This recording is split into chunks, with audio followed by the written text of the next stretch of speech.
Shake here with a new video featuring the Steyr Waffentrager, and find myself positioned mid-tier on the Mountain Pass map. Now, I actually really enjoyed previous versions of this map, especially in paper armored tank destroyers, and paper in two different ways. Although this really did exist, it's just existed in very, very low amounts. But paper armor in particular. But this doesn't have a good start to the game. As you see, my focus is on what looks like 3 AFK players on my team. And unfortunately, 2 being some of our top tiers. Now the shush gets moving, and spoiler alert, none of them are actually AFK. They're just really slow to get back to the game when it starts. But typical tactics for me in a lightly armored tank destroyer, I always immediately take this ridge when I am in the south spawn, because from there I can of course stay put, or I can move up to a couple of different positions, either covering the bridge, covering the mid, or if I need to fall back even. But this brings a team tactic discussion. First and foremost, take a look at the actual positioning of my team, and you'll see my concerns immediately. Of course, we lost an E25 right off the bat. He went to the bridge, got spotted, and the bridge is a shooting gallery. But let's take a look at this. We have 3 tier 6s covering the entire western half of the map. The Pershing is finally moving, and the bulk of the team is actually in the hardest to push area and easiest to defend. The mountain pass, the ice road, that position, it is actually the hardest to push successfully and the easiest to defend from a push if it happens to actually break through. And again, spoiler alert, you'll actually see that come into play here in this very game. But I do not understand the mindset of players who do that. As I cover the mid here, and I did fire through the bush, so I did get spotted. So time to put the whole self-propelled capability of this gun carrier into motion. For those of you who don't know, that's what Waffentrager actually means, is gun carrier. But I sit with my front aiming away from the ridge line so that I can get away quicker. And it also gives a little bit extra gun depression over the rear of the vehicle. And I'm watching the map more and more, and I am not going to leave this position. There is a secondary position you can take, which is down at around about the corner of G6, G7. There's some rocks there with bushes on either side, and that is actually a pretty good ambush position.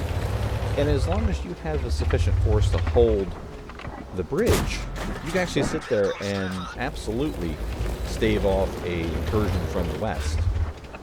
However, my position, especially after some of the changes, as they flattened out a little bit of this mountain, you can see I'm able to shoot right over it.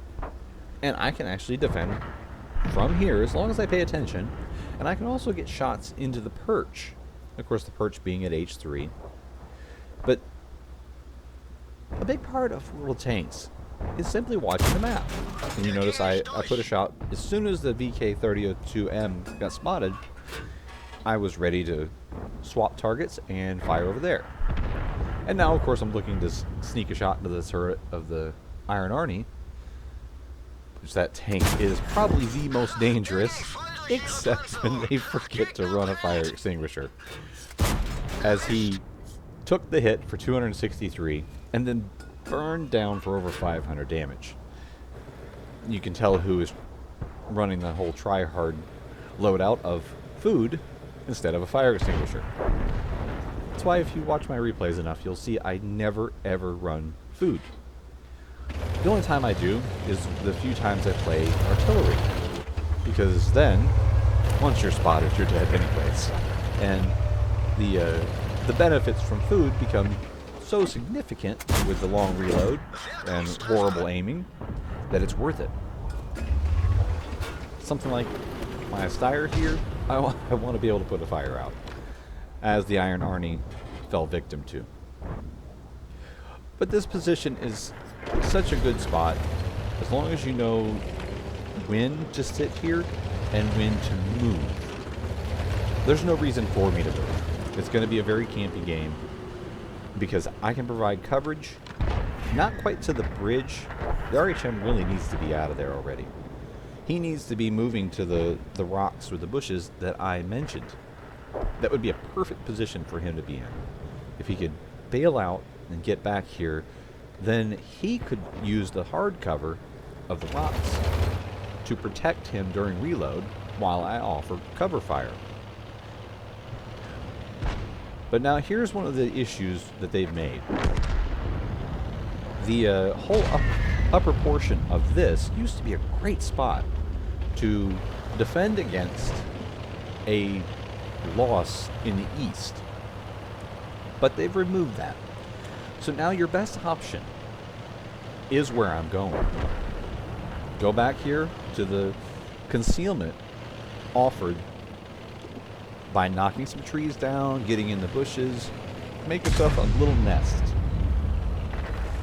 And this is very, very critical. A lot of people just want to go up the hill like our T-3485M is. It's not a bad spot, but if everybody piles up the hill, you have the issue of the enemies know exactly where you're at. They can drop somebody on the capture and force you to come to them. Whereas here, I have a crossfire. They can't even get these people on the hill without me getting free shots. And then if they focus on me, as you see with our shush, he was able to finish off the G-Sword with no danger to himself, because the G-Sword, of course, was aimed front onto me, as he should have been, because that's where the fire is coming from. He was getting incoming shots coming from me, and then that allows a crossfire position. See, the T-3485M and the shush, they're going to get free shots as long as the enemies focus me.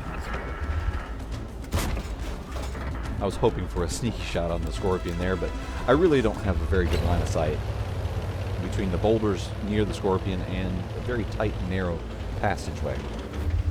But again, coming back here, the enemies are actually showing why a mountain pass or ice road push is so bad of an idea. They won. They obliterated our team on that side.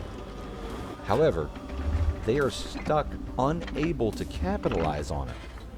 And as long as our T-3485M and the shush don't get so tunnel visioned that they end up costing them their health, this is easy to hold out.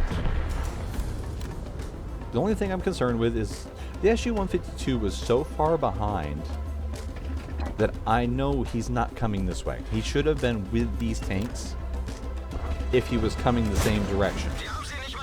So he's going to be probably pairing up with the Scorpion G.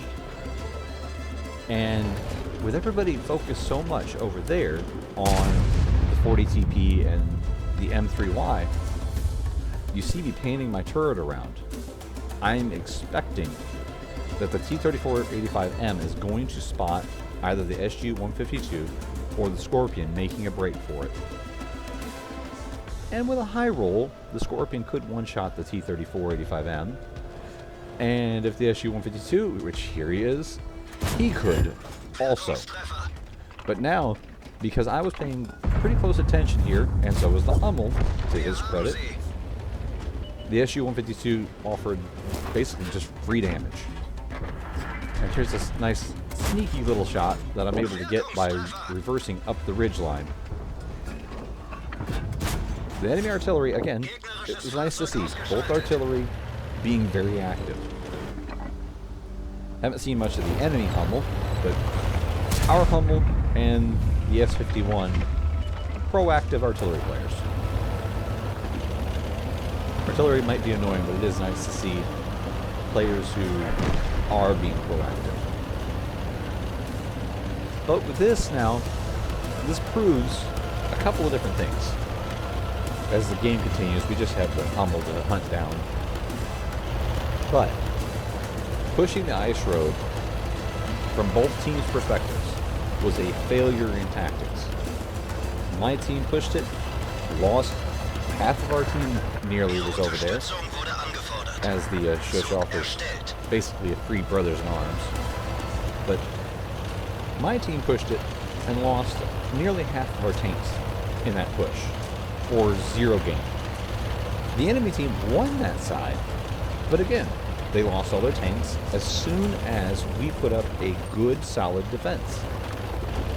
And I am loading HE, which this is proper ammo usage here.